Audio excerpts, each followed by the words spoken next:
ఒక్క నిమిషం ఆగండి. రష్యాతో యుద్ధం చేస్తూ ప్రపంచమంతటా సాయం అడుగుతున్న యూక్రెయిన్ ఇప్పుడు భారత్ మీద మండిపడుతోంది. ఎందుకు? ఏం జరిగింది? అదే సమయంలో ఖతార్, యుఏఈ, సౌదీ అరేబియా తమ గ్యాస్ ఫెసిలిటీస్ అకస్మాత్తుగా షట్డౌన్ చేశాయి. రాబోయే 14 రోజుల్లో middle east gas supply zero కావచ్చు అని నిపుణులు హెచ్చరిస్తున్నారు. 5.8 మిలియన్ టన్నుల షార్టేజ్. మరియు ప్రపంచం దగ్గర దానికి సమాధానం లేదు. కానీ భారత్ దగ్గరుంది. సవాల్ ఇది కాదు, క్రైసిస్ వస్తుందా అని. సవాల్ ఇది, భారత్ మాత్రమే ఎందుకు సేఫ్గా ఉంది? మిగతా దేశాలకు లేని ప్లాన్ భారత్ దగ్గర ఎలా ఉంది? ఈరోజు మనం 2 పెద్ద విషయాలు తెలుసుకోబోతున్నాం. మొదటిది, మిజోరంలో జరిగిన యూక్రెయిన్ స్పై స్కాండల్ అసలు కథ. రెండవది, మిడిల్ ఈస్ట్ మంటల్లో భారత్ మాత్రమే ఎందుకు సేఫ్గా ఉంది. చివరి వరకు చూడండి. చివర చెప్పే విషయం మీకు షాక్ అవుతారు. మిజోరాం స్పై స్కాండల్ అసలు కథ. కథ మొదలవుతుంది భారత్ యొక్క అత్యంత శాంతియుతమైన మరియు అందమైన రాష్ట్రాల్లో ఒకటైన మిజోరాం నుండి. పచ్చని కొండలు, ప్రశాంతమైన వాతావరణం, అమాయకమైన ప్రజలు. ఇది మిజోరాం అందరికీ తెలిసిన ఫేస్. కానీ ఆ ప్రశాంతత వెనక ఒక చీకటి కథ జరుగుతోందని నేషనల్ ఇన్వెస్టిగేషన్ ఏజెన్సీ అంటే ఎన్ఐఏ కనుగొంది. ఎన్ఐఏ 6 యూక్రేనియన్ మరియు 1 అమెరికన్ పౌరుడిని ఢిల్లీ, లక్నో మరియు కోల్కతా ఎయిర్పోర్ట్స్లో అరెస్ట్ చేసింది. వీళ్లపై ఆరోపణలేమిటంటే అనుమతి లేకుండా రిస్ట్రిక్టెడ్ ఏరియాస్లోకి చొరబడడం, అత్యంత సస్పిషియస్ యాక్టివిటీస్ చేయడం మరియు భారత్ సెక్యూరిటీకి థ్రెట్ అయిన కార్యకలాపాలు నిర్వహించడం. ఇప్పుడు మీకొక సహజమైన ప్రశ్న వస్తుంది. ఈ విదేశీయులు మిజోరాంలో చేస్తున్నదేమిటి? ఎన్ఐఏ దర్యాప్తు ప్రకారం వీరు భారత్ని ఒక ట్రాన్సిట్ కారిడార్గా వాడుకుని మియన్మార్లోని తీవ్రవాదులకు ట్రైనింగ్ ఇస్తున్నారు. ఏ ట్రైనింగ్ అంటే modern warfare tactics, advanced surveillance methods మరియు అన్నిటికంటే ముఖ్యంగా హైటెక్ మిలిటరీ డ్రోన్ ఆపరేషన్స్. ఆలోచించండి, ఒక యుద్ధంలో ఉన్న దేశం పౌరులు మరో దేశంలో తీవ్రవాదులకు డ్రోన్ ట్రైనింగ్ ఇస్తున్నారు. ఇది స్పై మూవీ కాదు, ఇది రియల్గా మన దేశంలో జరిగింది. వీళ్లు మిజోరాంనే ఎందుకు సెలెక్ట్ చేశారు అని అడిగితే ఒకే ఒక కారణం. ఆ రాష్ట్రానికి మియన్మార్తో డైరెక్ట్ ఇంటర్నేషనల్ బార్డర్ ఉంది. బార్డర్ దాటడం రిలేటివ్లీ ఈజీ. ఇక్కడ టెర్రైన్ కఠినంగా ఉంటుంది, మానిటరింగ్ కష్టం. పైగా బార్డర్ 2 వైపులా ఒకే ఎథ్నిక్ గ్రూప్స్ నివసిస్తారు. వారి మధ్య సహజమైన రాకపోకలుంటాయి. ఇదే వల్నరబిలిటీని వీళ్లు ఎక్స్ప్లాయిట్ చేశారు. ఎన్ఐఏ చెప్తున్నదేమిటంటే బార్డర్ 2 వైపులా నివసించే కొంతమంది స్థానికులు కొద్దిపాటి డబ్బుకు ఈ విదేశీయులను బార్డర్ దాటించడంలో సహాయం పడ్డారు. ఇప్పుడు అందరికీ ఉన్న పెద్ద సవాల్, వీళ్లకు ఫండింగ్ ఎక్కడి నుండి వస్తోంది? మాస్టర్ మైండ్ ఎవరు? వీళ్ల అసలు టార్గెట్ ఏమిటి? మియన్మార్ సివిల్ వార్లో వెపన్స్ సప్లై చేయడమా, లేదా నేరుగా భారత్ మీదే ఏదైనా బిగ్ ఆపరేషన్ చేయడమా? దర్యాప్తు జారీగా ఉంది. వీళ్ల గ్రూప్లో మరో 8 మంది యూక్రేనియన్ పౌరులు ఇంకా ఎన్ఐఏ రాడార్ మీద యాక్టివ్గా ఉన్నారు. వాళ్ళు ఎక్కడున్నారు, ఏం చేస్తున్నారు అనేది ఇన్వెస్టిగేషన్లో భాగంగా ఉంది. ఇప్పుడు కథకు ఒక డ్రమాటిక్ ట్విస్ట్ వచ్చింది.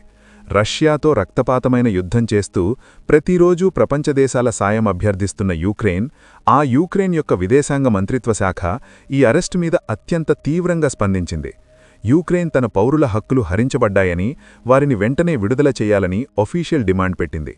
యూక్రేనియన్ విదేశాంగ మంత్రి నేరుగా భారత్ మీద తీవ్రమైన ఆరోపణ చేస్తూ ఇలా అన్నారు, ఒకవేళ ఇవి రష్యన్ పౌరులయ్యుంటే భారత్ వీళ్లను అరెస్ట్ చేసేదా?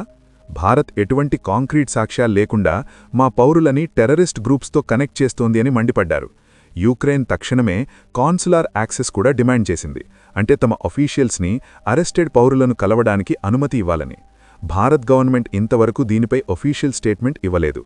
కానీ మనం ఒక్క నిమిషం ఆలోచిద్దాం. టూరిస్ట్ వీసా మీద వచ్చి ఫారినర్స్కి అత్యంత స్ట్రిక్ట్లీ రిస్ట్రిక్టెడ్ అయిన ఏరియాస్లోకి వెళ్లి అక్కడ మిలిటరీ డ్రోన్ ఆపరేషన్స్ చేయడం, ఇది ఇన్నోసెంట్ టూరిస్ట్ బిహేవియర్గా ఎవరికైనా అనిపిస్తుందా? మన దేశం పాకిస్తాన్ బార్డర్ నుండి దశాబ్దాలుగా ఎంత నష్టం పోయిందో మనందరికీ తెలుసు.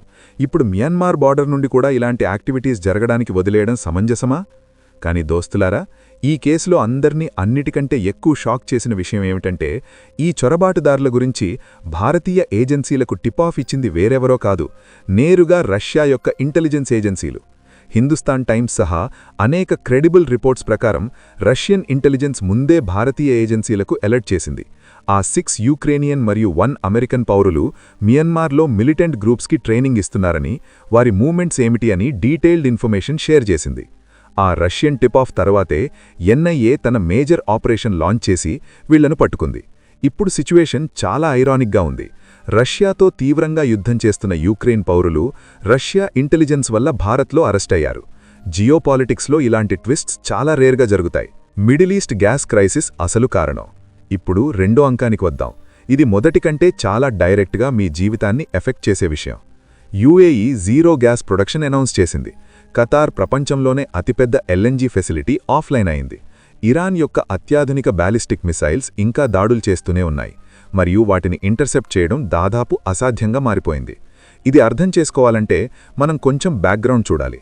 మార్చ్ 19 రాత్రి ఇజ్రాయెల్ చరిత్రలోనే ఒక అత్యంత సిగ్నిఫికెంట్ దాడి జరిగింది. ప్రపంచంలోనే అతిపెద్ద గ్యాస్ ఫీల్డ్ అయిన ఇరాన్ యొక్క సౌత్ పార్స్ ఫీల్డ్ మీద డైరెక్ట్ అటాక్ జరిగింది. ఇప్పుడు సౌత్ పార్స్ అంటే సాధారణ గ్యాస్ ఫీల్డ్ కాదు, ఇది ప్రపంచంలోనే అతిపెద్ద న్యాచురల్ గ్యాస్ రిజర్వాయర్.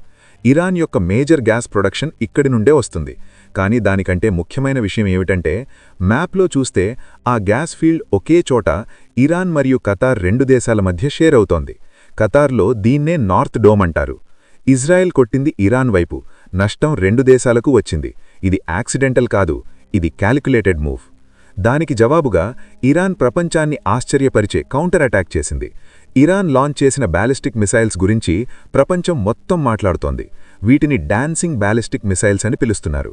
ఎందుకంటే ఇవి గాల్లో ఒక స్ట్రైట్ లైన్లో కాకుండా అటూ ఇటూ మారుతూ డైరెక్షన్ చేంజ్ చేసుకుంటూ వెళ్తాయి. దీనివల్ల మోడర్న్ ఎయిర్ డిఫెన్స్ సిస్టమ్స్ వాటిని ప్రెడిక్ట్ చేయలేకపోతున్నాయి, ఇంటర్సెప్ట్ చేయడం ఎక్స్ట్రీమ్లీ డిఫికల్ట్ అవుతోంది. అంతేకాదు, ఇవి ఒకేసారి మల్టిపుల్ టార్గెట్స్ మీద సైమల్టేనియస్గా దాడి చేయగలవు. ఒక్కో మిసైల్ని ఇంటర్సెప్ట్ చేయడానికి చాలా రీసోర్సెస్ స్పెండ్ అవుతున్నాయి. ఇదొక క్లియర్ సిగ్నల్. ఇరాన్ యొక్క మిలిటరీ కేపబిలిటీ అనుకున్నంత తక్కువ కాదు. కౌంటర్ అటాక్ చేయగల పవర్ ఇంకా పూర్తిగా ఇంటాక్ట్గా ఉంది. ట్రంప్ చెప్తున్నాడు, ఇరాన్ ఆర్మీ మొత్తం డెస్ట్రాయ్ అయింది, వాళ్ల దగ్గర కొన్ని డ్రోన్స్ మాత్రమే మిగిలాయని.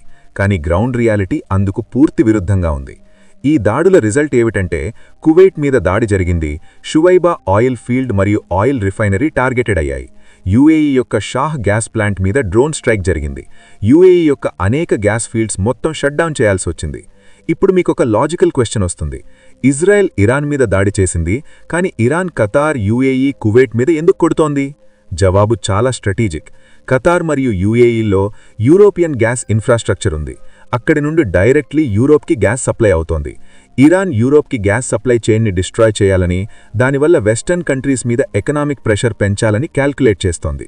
ట్రంప్ని ప్రెస్ చేసినప్పుడు, ఖతార్తో మీకు డిఫెన్స్ ప్యాక్ట్ ఉంది, అయినా ఖతార్ మీద అటాక్ ఎందుకు జరుగుతోంది అని అడిగితే ట్రంప్ సమాధానం, ఇజ్రాయెల్ ఈ అటాక్ చేస్తుందని మాకు తెలియదు అన్నారు. కానీ ఇంటర్నేషనల్ అబ్జర్వర్స్ అంటున్నారు, అమెరికా అప్రూవల్ లేకుండా ఇజ్రాయెల్ ఇంత పెద్ద స్ట్రాటజిక్ మూవ్ తీసుకోలేదు అని. ఇప్పుడు సిచ్యువేషన్ ఏమిటంటే, ఖతార్ దెబ్బతిన్న ఫెసిలిటీని రీస్టార్ట్ చేయాలంటే మినిమం 14 రోజులు పడుతుంది. ముందు ఎక్స్ట్రీమ్ టెంపరేచర్స్ తగ్గాలి, అప్పుడు డ్యామేజ్డ్ ఎక్విప్మెంట్ అంతటినీ రిపేర్ చేయాలి, తర్వాత మళ్లీ స్లోగా ఎల్ఎన్జీ ప్రొడక్షన్ మొదలవుతుంది. యూఏఈ సిచ్యువేషన్ కూడా అలాగే ఉంది. నంబర్స్ చూద్దాం. ఇవి చూసిన తర్వాత సిచ్యువేషన్ యొక్క సీరియస్ నేచర్ మీకు అర్థమవుతుంది. మిడిల్ ఈస్ట్ ప్రపంచానికి 19% న్యాచురల్ గ్యాస్ సప్లై చేస్తోంది. ఇప్పుడు అది సివియర్లీ డిస్రప్ట్ అయింది. దీన్ని రీప్లేస్ చేయాలంటే America, Russia, Australia, Nigeria, Algeria అన్నీ కలిపి తమ మ్యాక్సిమం కెపాసిటీలో ప్రొడ్యూస్ చేసినా కేవలం 2 మిలియన్ టన్నులే సప్లై చేయగలవు. కానీ యాక్చువల్ షార్టేజ్ ఎంతంటే 5.8 మిలియన్ టన్నులు. అంటే 3.8 మిలియన్ టన్నులకి ప్రపంచం దగ్గర ఇప్పుడు ఆన్సర్ లేదు. అంతేకాదు, మిడిల్ ఈస్ట్ గ్యాస్లో సల్ఫర్ కంటెంట్ ఒక స్పెసిఫిక్ లెవెల్లో ఉంటుంది. దాన్ని వాడే ఇండస్ట్రీస్, రిఫైనరీస్ వేరే దేశాల గ్యాస్కి రాత్రికి రాత్రే స్విచ్ అవ్వలేవు. పూర్తి ఇన్ఫ్రాస్ట్రక్చర్ చేంజ్ చేయాల్సి వస్తుంది. అంటే షార్ట్ టర్మ్లో ఇది పాసిబుల్ కాదు. యూరోప్కి సిచ్యువేషన్ అన్నిటికంటే చాలా క్రిటికల్గా ఉంది. రష్యాతో కాన్ఫ్లిక్ట్ వల్ల రష్యన్ గ్యాస్ అప్పటికే ఆగిపోయింది. శాంక్షన్స్ తర్వాత రష్యా కూడా సప్లై రిఫ్యూజ్ చేసింది. ఇప్పుడు మిడిల్ ఈస్ట్ కూడా కొట్టుమిట్టాడుతోంది. యూరోప్ ఎకానమీ ముందే తడబడుతోంది. ఇప్పుడు డబుల్ బ్లో వస్తోంది. దానికి వాళ్ళు రెడీగా లేరు. అన్నిటికంటే ఎక్కువ నష్టపోయేది ఎవరు? ఇప్పుడు అందరికీ ఉన్న పెద్ద క్వశ్చన్, ఈ క్రైసిస్లో అన్నిటికంటే ఎక్కువ నష్టపోయేది ఏ దేశం? ఆ దేశం గురించి మాట్లాడే ముందు దాని ప్రొఫైల్ చెప్తాను. ఆ దేశం 99% గ్యాస్ అవసరాలకు ఖతార్ మీద మాత్రమే డిపెండ్ అవుతోంది. దాని ఎకానమీ ముందే లైఫ్ అండ్ డెత్ స్ట్రగుల్ అవుతోంది. దగ్గర డైవర్సిఫికేషన్ లేదు, ఆల్టర్నేట్ సోర్సెస్ లేవు, ఫైనాన్షియల్ రిజర్వ్స్ లేవు. ఆ సింగిల్ సోర్స్ డ్రై అయినప్పుడు ఫ్యాక్టరీస్ క్లోజ్ అవుతాయి, ఎలక్ట్రిసిటీ పోతుంది, ఎకానమీ పూర్తిగా కొలాప్స్ అవుతుంది. మీకు అర్థమైందే, పాకిస్తాన్. అక్కడితో ఆగదు. పాకిస్తాన్ పక్కనే ఉన్న బంగ్లాదేశ్ కూడా 70% గ్యాస్ కోసం ఖతార్ మీద డిపెండ్ అయింది. కొద్ది మొదల క్రితం భారత్కి థ్రెట్స్ ఇస్తూ గర్వంగా మాట్లాడిన బంగ్లాదేశ్ ఇప్పుడు ఆ దేశం భారత్ ముందు నిలబడి హెల్ప్ అడిగే సిచ్యువేషన్ వస్తోంది. జియోపాలిటిక్స్ ఒక్కొక్కసారి చాలా ఐరానిక్గా మారుతోంది. భారత్ మాత్రమే ఎందుకు సేఫ్గా ఉంది? అసలు సీక్రెట్ ప్లాన్ ఏమిటి? ఇప్పుడు అందరికీ ఉన్న ఫైనల్ క్వశ్చన్, ప్రపంచం మొత్తం స్ట్రగుల్ అవుతున్నప్పుడు భారత్ మాత్రమే రిలేటివ్లీ సేఫ్గా ఎందుకుంది? దీనికి ఒకే ఒక ఆన్సర్: స్ట్రాటజిక్ ప్లానింగ్ మరియు డైవర్సిఫికేషన్. భారత్ ఎకానమీలో గ్యాస్ కాంట్రిబ్యూషన్ కేవలం 6%. మన energy needs mostly petrol, diesel మరియు కోల్ నుండి వస్తున్నాయి. అంటే గ్యాస్ సప్లై డిస్రప్ట్ అయినా మన బేసిక్ ఫంక్షనింగ్ మీద ఇంపాక్ట్ చాలా లిమిటెడ్గా ఉంటుంది. అంతేకాదు, భారత్ ఇంపోర్ట్ చేసే గ్యాస్లో మిడిల్ ఈస్ట్ షేర్ కేవలం 50%. మిగతా 50% రష్యా, ఆస్ట్రేలియా, యుఎస్ఏ మరియు ఆఫ్రికా వంటి డైవర్స్ సోర్సెస్ నుండి వస్తోంది. ఇది కేవలం కోయిన్సిడెన్స్ కాదు. భారత్ చాలా సంవత్సరాల ముందే ఈ డైవర్సిఫికేషన్ స్ట్రాటజీ ప్లాన్ చేసింది. ఒకే సోర్స్ మీద డిపెండ్ అవ్వడం డేంజరస్ అని గ్రహించి మల్టిపుల్ కంట్రీస్తో long term gas contract sign చేసింది. ప్రపంచం సింగిల్ సోర్స్ మీద బెట్ చేసినప్పుడు భారత్ మల్టిపుల్ సోర్సెస్ బిల్డ్ చేసుకుంది. ప్రపంచం షార్ట్ టర్మ్ ప్రాఫిట్స్ చూసినప్పుడు భారత్ లాంగ్ టర్మ్ సెక్యూరిటీ చూసింది. అందుకే ఈ తుఫాన్లో భారత్ గట్టిగా నిలబడిన చెట్టులా ఉంది. భారత్ అఫీషియల్గా కూడా కన్ఫర్మ్ చేసింది ఈ క్రైసిస్కి ఇంపాక్ట్ అవుతోందని, కానీ మన డైవర్సిఫైడ్ సప్లై చైన్ వల్ల ఇతర దేశాల కంటే చాలా తక్కువగా అని. పాకిస్తాన్ మరియు బంగ్లాదేశ్లకు గ్యాస్ కావాలంటే ఇప్పుడు వాళ్లు భారత్ వైపే చూడాల్సిన సిచ్యువేషన్ వచ్చింది. కొద్ది నెలల క్రితం థ్రెట్స్ ఇచ్చిన దేశాలు ఇప్పుడు హెల్ప్ అడుగుతున్నాయి. మిజోరంలో జరిగిన యుక్రెయిన్ స్పైస్ స్కాండిల్ నుండి మిడిల్ ఈస్ట్లో మండుతున్న గ్యాస్ క్రైసిస్ వరకు ప్రపంచం అత్యంత వేగంగా మారిపోతోంది. ఈ క్రైసిస్లో ఒక పెద్ద లెసన్ ఉంది: స్ట్రాటజిక్ ప్లానింగ్ మరియు డైవర్సిఫికేషన్ ఒక కంట్రీని తుఫాన్లో కూడా నిలబెట్టగలవు. అందుకే ఈ డెసిషన్స్ ముందే తీసుకోవాలి, క్రైసిస్ వచ్చిన తర్వాత కాదు. ఈ సిచ్యువేషన్ ఇంకా ఎలా ఇవాల్వ్ అవుతుందో, నెక్స్ట్ డెవలప్మెంట్స్ ఏమిటో మనం క్లోజ్లీ వాచ్ చేస్తూ ఉందాం. వీడియో నచ్చిందా? లైక్ చేయండి, సబ్స్క్రైబ్ చేయండి. ఈ టాపిక్ మీద మీ అభిప్రాయాలు కామెంట్స్లో చెప్పండి.